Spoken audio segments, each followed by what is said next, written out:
name's Jane Quinn, my company is called My World. I'm here today to talk to you about what you do after you go to a conference and hear lots of interesting stuff. Okay? Now you come home, you're quite confused. I can see you maybe being a bit confused at the moment to say, why am I going to listen to you? So I set up a company called My World about 6 years ago, and the reason I set it up was so that we could make lives easier for people who venture into business.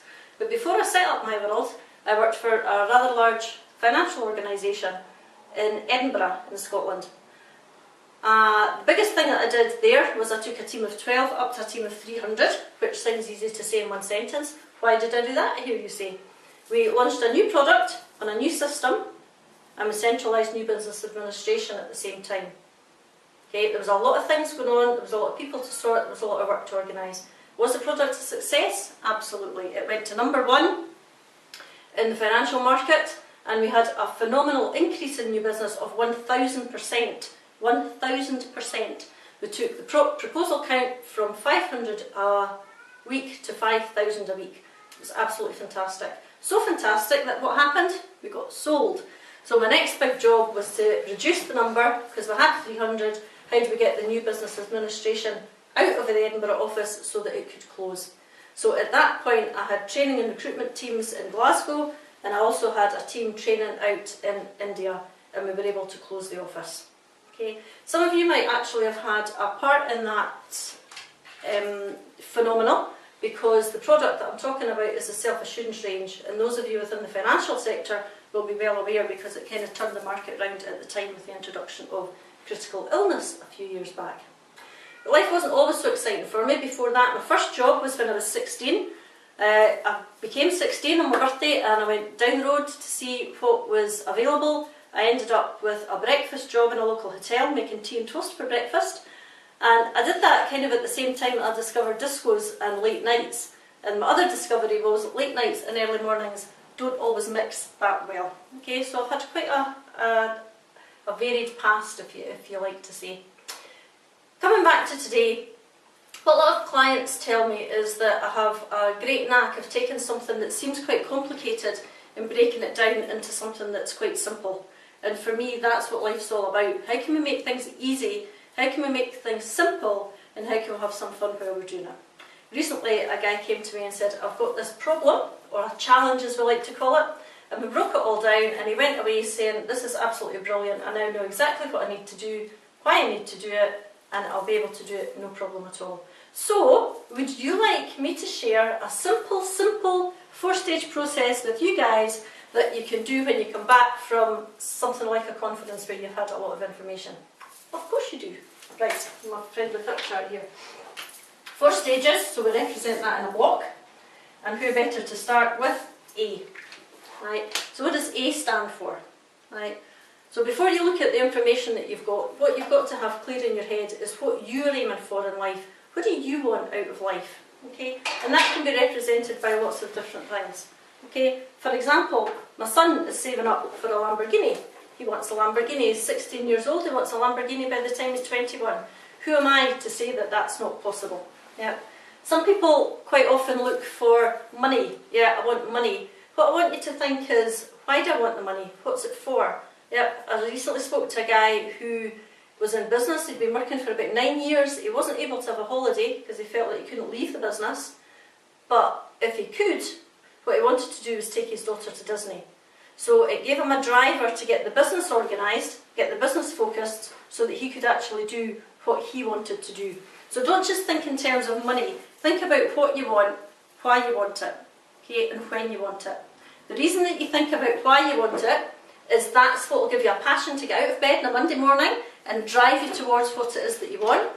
And when you want it will enable you to get up on the day that you say you've got a deadline for, and you'll be able to measure whether you actually got it or you didn't. Going back to the Lamborghini, my son will be able to get up on his 21st birthday and he'll look out the window and there'll either be a Lamborghini there or there won't. And if there is, it'll be him that's put it on the drive and not me. Okay? So aims. What do you want? When do you want it? But more importantly, why is it really important to you? Okay? Next one, just to keep it simple, is a B. Okay? What does B stand for? I think B stands for bridge. Okay? We know where we want to go. What we want to do now is pull back and see where we are now.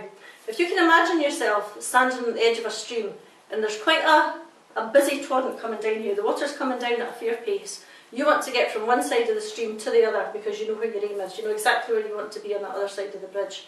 Now if you jump into the water, it can be deep, the force of the current can move you around, so rather than going straight to where you want to be, you'll get pulled and affected by the force of the water, which is an analogy for life, because that's really what happens to us. Imagine if somebody had been there before and they had built a bridge over that water. How much easier would it have been for you to get there? Okay, so think about the bridge that you want to build from where you are now to where you want to be. And doing this exercise gives you kind of two things, right? It lets you have a real clear focus of where you've come already, which lets you celebrate where you are, because it's not a good or a bad thing. You are exactly where you need to be right now. And don't forget that. And don't start thinking, I should have done this, I should have done that, I should have done something else. You are exactly where you should be right now. Okay? So where's your starting point? Where are you now? And where are you going to go? Okay?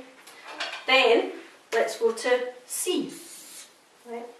We know where we are, we know where we want to be. You know what? We've got lots of options. We could do something one way, we could do it another. Could do it some other way. If you've got three people that all want the same thing, because we're all individual and how we do things are different, then there's not a right and a wrong way to get there. There is a right way, however, for you to get there. And it's important that you do this discovery so that you can actually work out what you can do and what's the best option for you. Right? Now we all know that thinking is important, and thinking is where everything starts from. Everything in this world started with a thought. And what we're asking you to do today is just have some thoughts. Okay? Once you've done that, A, B, C, D, what are you going to do? What are you going to do?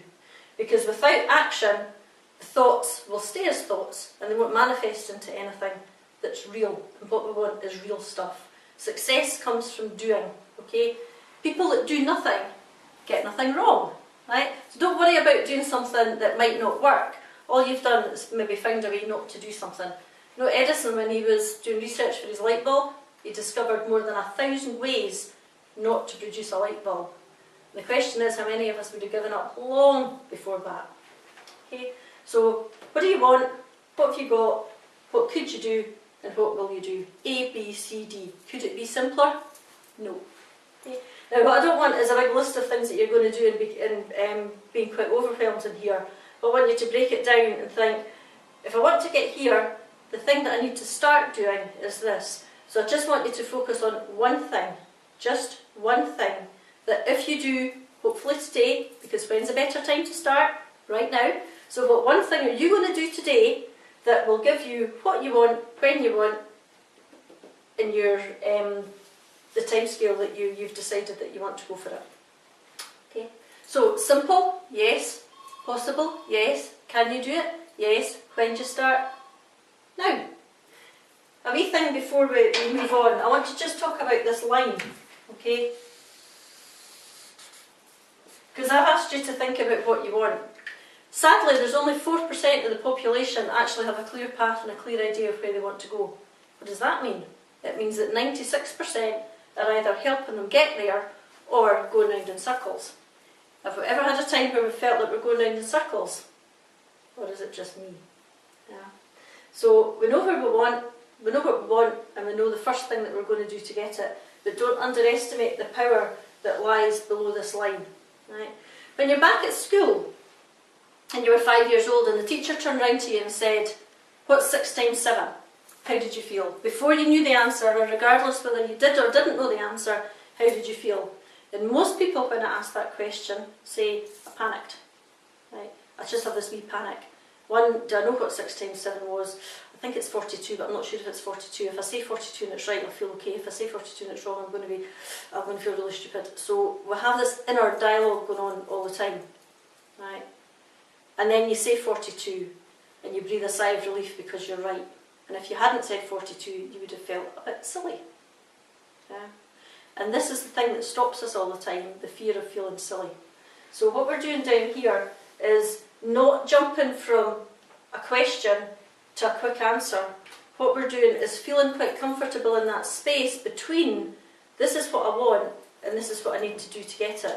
So what I want you to think about is the power below the line gives you an opportunity to explore different options, to discover maybe thoughts that you didn't have, and just to imagine what you could do with your life, because it's your life we're talking about here. Your work is a way to get you what you want in life. Okay? It's a means to an end. Right? So be comfortable in this space down here. Okay? A long time ago, a man sat on a park bench on a Sunday afternoon and he watched his kids play in the park. And he had a thought, and it was quite a profound thought.